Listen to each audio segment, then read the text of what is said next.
Welcome to Mental Makeover Radio, your go-to destination for meaningful conversations about mental health. I'm your host and your trusted therapist bestie, Cecilia Manella. Join us as we explore the complexities and messiness of human experience by addressing your questions and concerns. I'm here to provide a straightforward and practical therapy advice. So grab your favorite beverage, whether it's tea, coffee, or whatever tickles your taste buds, and get ready to embark on a mental makeover. Hello and welcome to Mental Makeover Radio. This is episode 1. I'm so excited that you're here, tuning in and learning along together. So what are we doing here? We are answering some questions. So I want to thank Deanne, who submitted a question for us to dive into. So we're going to dive into gratitude today. That is our topic. So Deanne says, I'm 60 years old on a medical leave as I need a kidney and always compare my life to others and who seem to have more than I have. How can I be more grateful? Deanne, thank you so much for submitting your question. And I can understand how you're feeling and how challenging this must be with medical issues and comparing yourself to other people. So I have some things I want to dive into when it comes to comparison and gratitude at the same time. So they interchange with each other. Now, the first thing to notice is that comparison is actually really normal. It's actually the way that our brain really works. And so let me explain this to you. Imagine if we go back a couple hundred years and we lived in really small communities and villages, about 100 to 250 people. Now, that's not to say there weren't towns and cities that had more people, but generally we were living in way smaller communities than we are right now. So when we compared ourselves to other people, it was rooted in our small community. So for example, if I wanted to be a baker, let's say, and I really loved baking, and I wanted to be like the master baker of the community, I would compare myself to the village or the community baker. And then I work with that person towards mastering my skills and learning kind of that mastery of being a baker. And maybe I might travel to another town or another community, and then I would compare myself to that town's baker. Now, we didn't travel that much hundreds of years ago. We have the power of traveling so quickly right now and being all over the place.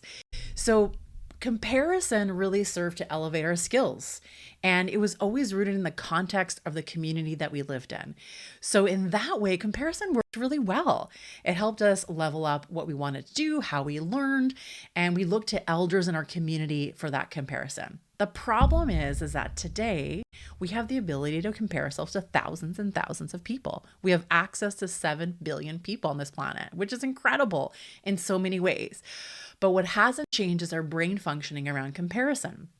So although this is a great survival mechanism and a survival skill, now it's in a whole different context. And so what happens is we compare ourselves to people that are not within our community, not within the same location of the world or the context of culture and gender and all the things that come into play. And so what it really does, it just kind of makes us feel like shit about ourselves, right? The second thing to really understand too is that we tend to compare ourselves up and not down. Have you noticed that? Have you noticed that you tend to compare yourself to people above and not below? Now, we always find someone who is doing better than we are. That's actually not that hard. We tend to look around or we go on our phones and in social media and we can find so many people that are doing better than we are. We always compare ourselves up. And it's so accessible to do that. Do you always notice that you tend to compare up and not down? And what do you think about that? The reality is that with 7 billion people on this planet, there'll always be people who are doing better and have an easier life.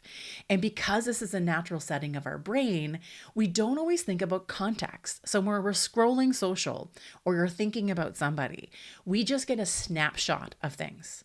We do not really see the whole picture. We don't understand that maybe we're comparing ourselves to someone who had an easier childhood than we did, or has more money growing up, had more economic power than we did growing up, or they live in a different part of the world where challenges might be different, or challenges might be decreased, or there might be more challenges, or culturally things are really different. We don't really compare in context. What we do is we take a snapshot of something and we do a comparison. Now, why does our brain do that? Our brain does it not because it's trying to screw with us, but because it's like a supercomputer and it only has so much time and so much energy to process information. So, in order for your brain to be quick and creates default settings to make things less energy sapping for it, it just takes a snapshot and jumps to a comparison. Okay. So, this is the way your brain actually works. There's nothing wrong with you, there's nothing broken with you. This is how the brain works. It's a survival way. It just doesn't work really well in our current context. So, we have to be a little bit more proactive in changing the way that we are reacting to our brain's thoughts. So the thoughts are happening, and what do we do about that? So I want to ask you, Deanne, and everyone else who's listening, is what do you value? So we compare ourselves to people and say, oh, they're doing better than us or than me, or they have more than I do. But is that what you actually value? How do you measure your value on this planet? What it is that you bring that is unique, that is different, that is special about you? What is it? What is it that you value? Is it your kindness? Is it that you value connection? Do you value perfectionism? Do you value being productive? What is it that you're valuing? Because that will help you decide how you're doing this comparison game. So when we are out of our values, we compare ourselves to superficial aspects of people and we see ourselves as lacking. And I say this because I fall to this too. I am not immune to the human experience, and this is very much the human experience. So people present what they want others to see and not the reality. People show you their highlight reels. They are not showing you the hardships and the challenges of life. So in those moments when someone's crying in the closet because they're really struggling with parenting or really struggling with their relationships, they're not showing you that. They're showing you this amazing photo of, a family photo on the beach in some beautiful vacation place and everyone's happy, but no one is showing you the thousands of photos prior to where you're struggling to get everyone on board, or showing you the fight that happened 30 minutes before taking that photo, or 30 minutes after that photo when there was a really big fight or there was conflict. No one is showing you the challenges of life. We currently live in a time where we're all showing just our highlight reels. We're all showing the positivity and we're talking about that, but we're not sharing the challenges. So in comparison, you have to remember that what you're seeing is not the whole story. It is a snapshot of what people want you to see. And that goes for true for people that you know in your life that maybe have the car and the boat and all the toys and the trailer and go on vacations. You are only seeing the highlight reel. You're not seeing what's happening behind closed doors. And I'm telling you, everybody struggles. They struggle in their own way. And the struggle that they're having is going to be very different than the struggle that you're having. And that's okay. But it's realizing that every single human on this planet is going through something. They're struggling with something because that is the human experience.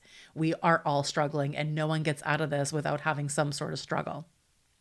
The third thing I want you to think about, Deanne, when it comes to gratitude is we need to get out of other focused. So thinking about what others have, what kind of life that they're living. We get so focused on other people and we're not really focused on ourselves. And that's also a trap of that comparison that takes us outside of gratitude, is looking at other people and being other focused. And what I want you to think about is yourself. What do you have? What do you like about yourself? What do you offer the world and the people around you? What experiences are you really proud of, or skills that you have that you're really proud of? What values do you live into that make you special? And this isn't about, having an ego or feeling like you're kind of, talking and building yourself up so much, but this isn't about accumulation of things or stuff or the big things. I'm talking about the really small, simple things that we really lose track of. But it's these small, simple things that actually make the biggest difference in our lives. I want you to think about something as simple as maybe the generosity of your time that you give people, your kindness, your humor, your kind-heartedness, maybe your love for baking or for writing or for reading or anything else that is something that you do have, that's something that's special about you, something that you're really proud of. There has to be something, because we are all unique. We all have something special to offer the world. When we stay rooted in what's unique about us, we can easily get to gratitude. It's very difficult to get to gratitude when we're other focused and we're focusing too much on comparison because that takes us outside of ourselves. And gratitude is rooted in being in ourselves. And maybe that's really uncomfortable. And maybe it's really difficult to find something that you're proud of yourself, or something that you like about yourself, or a value that is really important to you. We need to expand the sitting in of who we are in order to know what we're offering the world. And that is really important. And I know, to add to this, is that sometimes being a woman in the world, it can feel really selfish to talk about what you're good at, what you're offering, how you feel about yourself, or what's special about you. It feels really selfish because we're really taught as women to focus on other people as a way of gaining self-worth and belonging. Now, this is just the way we're socialized. It's not about blaming parents. It's not about pointing fingers anywhere. It is really sitting and acknowledging that in the culture that we live in, the time that we live in, girls are socialized to be givers. We're socialized to be people pleasers.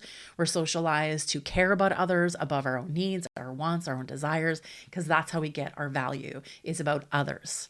And so we're taught from really young that our sense of worth and belonging is directly connected to other people and how we serve those other people.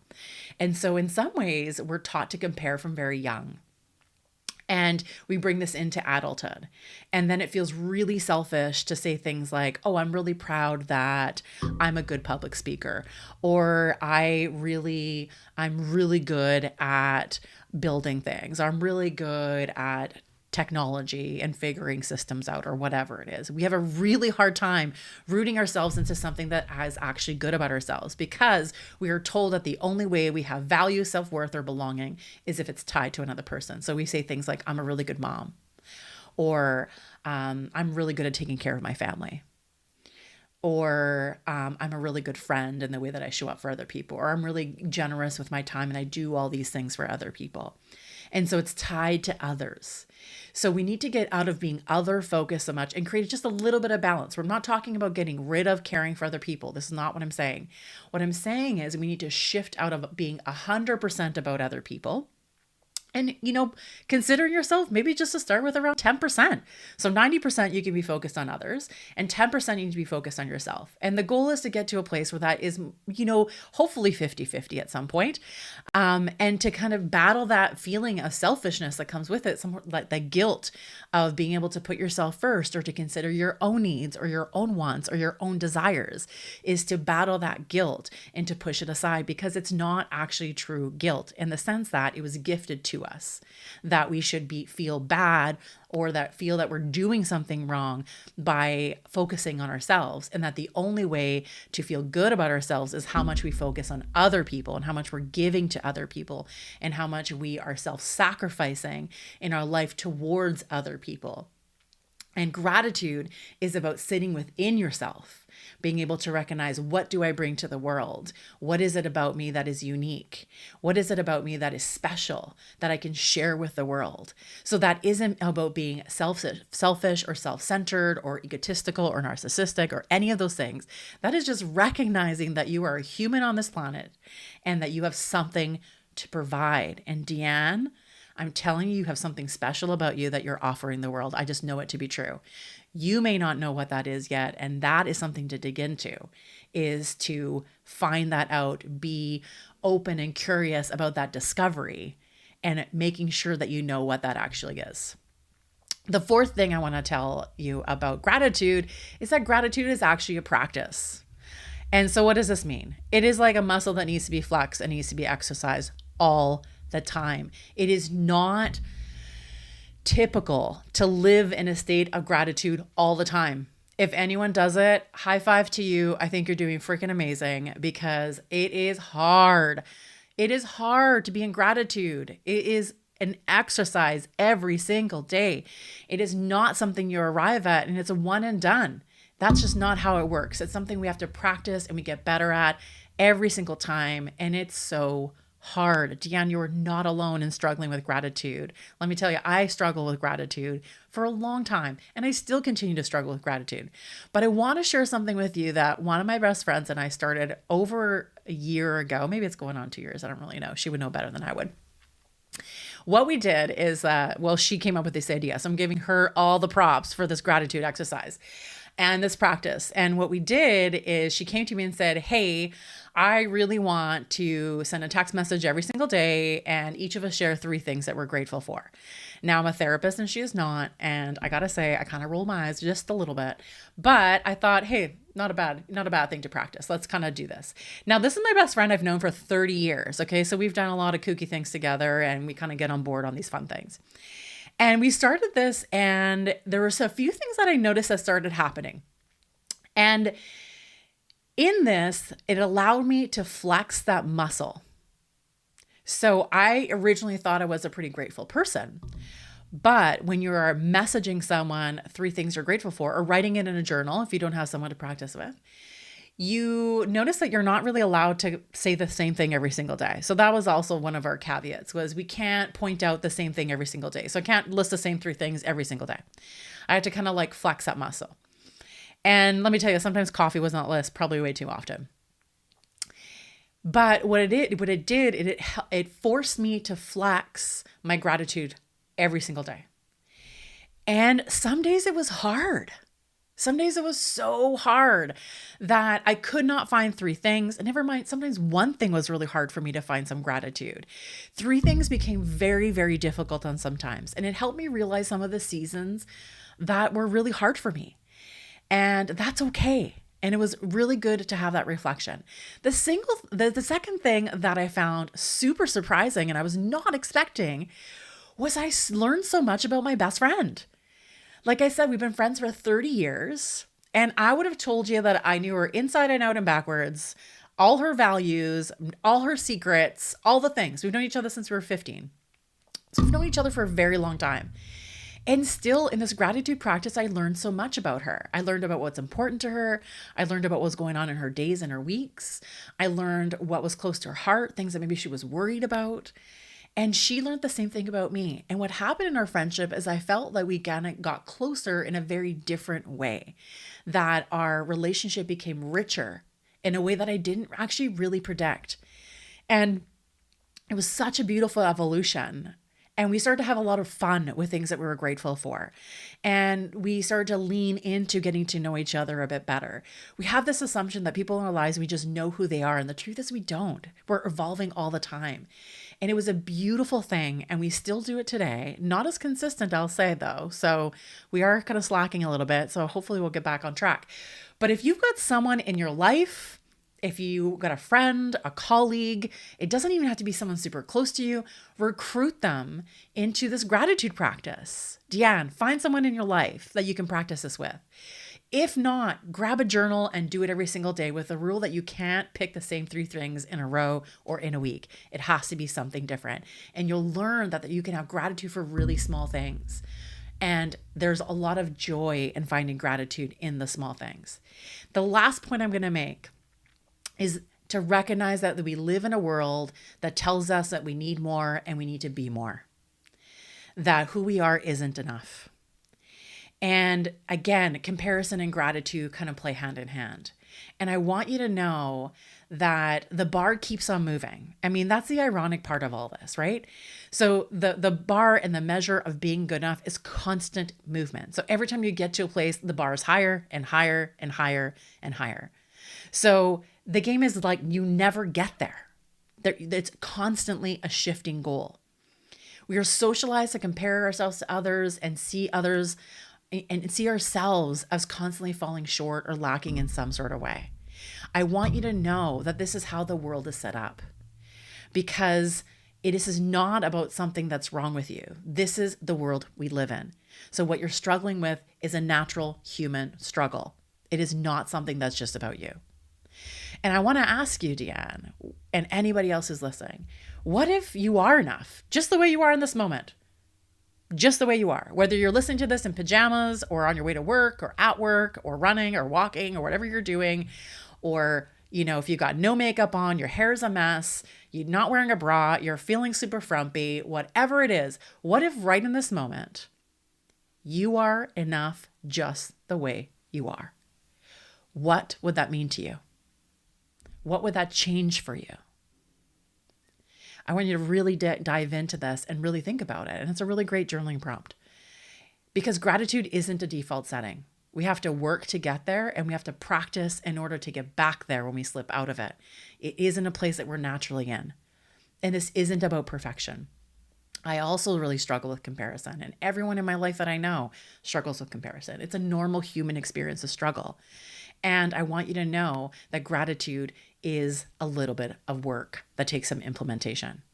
So just to summarize everything that I've covered today, I want you to know that comparison is a normal human experience, that we tend to compare ourselves up and not down. So we're always coming to this place of feeling at fault or lacking in some sort of way. We need to get out of being other focused and root ourselves into our own gifting in the world, things about ourselves that we like and enjoy.